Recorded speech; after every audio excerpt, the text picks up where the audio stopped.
So I have finished 25 radiation treatments, and I wanted to talk about the reality of radiation, what it's like, what it was like for me, and the symptoms that I felt. I was diagnosed with Hodgkin's lymphoma, so I had to get radiation treatments in the neck area and in my chest to just combat the leftover cancer cells that chemotherapy didn't kill off, pretty much. And the first thing I did was go see a radiologist. From there, he sent me to do a scan of my head because a mask had to be made in order to keep my head straight during radiation treatments. And they had to do a mask for me because my neck head area was going to be treated with radiation. I'm not gonna lie, the first 2-3 sessions, it was claustrophobic for me to have my head constrained onto where I was laying. They did let me know that if I needed to get up at any moment or I wanted to get out, I could. So that gave me a little bit of ease. But it was definitely scary for me at first because it wasn't something that I was used to. But after a while, it's easy, it becomes normal. And I was in radiation. The treatment itself lasts about 15 minutes. You get to your appointment. I had to go to radiation every day, Monday through Friday, for 25 treatments. And so then after I get to my appointment, they bring you in, pretty much harness you, I think that's the word. They pretty much tie you down to the table or the bed of this contraption because you're not supposed to move when you're in there, especially doing critical areas like your head. So I had to have my arms kind of tied to my legs so that I don't move my shoulders and I keep the same posture every time. They also had to tape something on my chest with like a little dot to center where the machine goes in order to make sure that it's hitting the targeted areas. So once they secure me onto the bed, they start the machine, and the machine kind of goes around your body, and it's really loud. So I would just hear like a tick, tick, tick, tick, tick, and it goes around you. Pretty much 15 minutes, you're out of there. It doesn't feel like anything. It's like when you go in for an x-ray, you don't feel any zaps, any dings. The first couple, I did feel a little like heat sensation, but again, nothing. And that was about the whole entire treatment, how it felt. Now going to the symptoms, I think the treatment itself was the easiest thing. The symptoms afterwards were the hardest. The first symptom that I got during radiation treatment was a dry mouth, which I still have. I still have a really bad dry mouth. It's not as bad as when I was in treatment, but it's like lingering.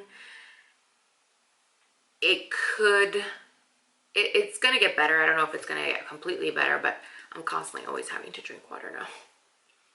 When you don't produce as much saliva, food tastes different. A lot of stuff was going down. So that was the first symptom, was dry mouth. And that I experienced that within the first week of getting radiation. Then after 2 weeks, I started seeing like a darker pigmentation on my neck area. And then my throat started hurting. It felt like when you're about to get sick and your throat hurts, that's how it feels. And it only progresses and gets worse and worse from there. It got to the point where it felt like anything I ate felt like sharp knives going down my throat. It was so painful to eat.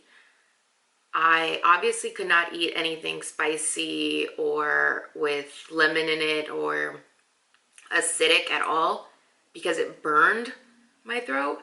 So I had to stick with things that didn't have any of that. However, that didn't really help because it came to the point where I couldn't absolutely eat anything. Trying to eat bread or a sandwich or even a cracker or anything was so painful on my throat that I was just eating baby food for a good solid 2, I want to say 3 weeks. I was just on smoothies, baby food, soups, things like that, because that's the only thing that could go down my throat without causing excruciating pain. You should ask your radiologist before trying obviously anything. I am no one to be giving advice on this, but I did want to share with you something that worked for me. And when my throat was getting so excruciatingly bad, when I couldn't eat anything, it hurt to even swallow my own saliva. It was that point that it was hurting so bad. What I did is I gargled hot water. Well, not hot water. It was like warm water with Himalayan peak salt. And I would do that morning and night for a few days. I want to say 4 days. And it improved tremendously. I really cannot say that enough. It helped me so much. And I ended up telling my radiologist about that to see if, you know, I'm doing something right. And he was shocked to hear that because he said I would never recommend someone to use salt or something like that because it normally burns some patients. But I will say that helped me. It really did help me because I didn't change anything besides that in my routine, and I felt better. I was able to eat more. I was able to eat more solid food because before that, I even really having soup that wasn't, you know, that didn't include noodles or veggies or anything like that would still hurt. But after doing that, I was able to fully eat like pastas, soups, you know, salads, chicken. And during that time, you do need to make sure that you're getting in your nutrients because your body is fighting. The doctor did say that they do have numbing sprays, like these lidocaine sprays for your throat, which I didn't really want to use because I feel like it's just putting a band-aid on the problem and not really fixing it, you know? What if I'm irritating my throat more and I wouldn't know because I've numbed it completely? So, food for thought, something to try, but try at your own risk. It helped me. It might help you. It might not. Ask your radiologist. And another symptom that I also felt was a complete loss of taste. During chemotherapy, your taste buds do change, and a lot of things you can't really taste or they taste different. Whereas in radiation, it completely took away the taste of everything. Nothing tasted like anything. I could be eating a burger or a salad and it tasted the exact same to me. You just obviously have the sensation of the texture of the food. So that was very, very hard on me, surprisingly. Especially someone that has gone through, you know, ED and emotional eating. Eating was always my coping mechanism when it came to stressors, and it was hard for me processing that I no longer had that to help soothe me. So yeah, that was very difficult for me, but I just kept thinking, this isn't forever. Radiation, thankfully, does not last months like chemotherapy does. So I pushed through and I got my taste back slowly after radiation. I want to say maybe a month after radiation is when I started slowly tasting little things at a time. I want to say